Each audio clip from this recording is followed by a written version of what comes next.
হুইলারে 25 palette ভরা খাবার আছে। শুধু এই বাক্সতেই অনেকগুলো বেকন আছে। এই দেখুন। তুমি কি বেকন বললে? হ্যাঁ, বেকন। ঠিক আছে। আর আমাদের কাছে এইরকমই মাংস ভরা হাজার খানেক বাক্স আছে। তাহলে জোনাথন, এই সমস্ত ট্রাকে কি আছে? আমাদের কাছে আছে বেকন, Okay. সসেজ, হ্যাম, সেই সমস্ত জিনিস যেগুলো থেকে প্রোটিন পাওয়া যায়। হ্যাঁ। ফুড ব্যাংকস গুলোর জন্য এগুলো অ্যাফোর্ড করা খুবই মুশকিল, তো এটা একটা গেম চেঞ্জার Yes! হবে সত্যি। তাহলে আমরা নিচ্ছি 1 মিলিয়ন সার্ভিংস আর ফুড ব্যাংককে আমরা দিতে চলেছি।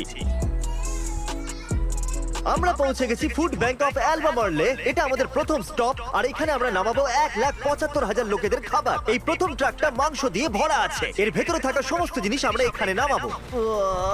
বুম! যেরকমটা আমি প্রথমেই বলেছিলাম, এই ট্রাক ভর্তি মাংস আছে। এই প্যালেটে আছে হট ডগস। এতে কম করে অন্তত 5,000 হট ডগস আছে।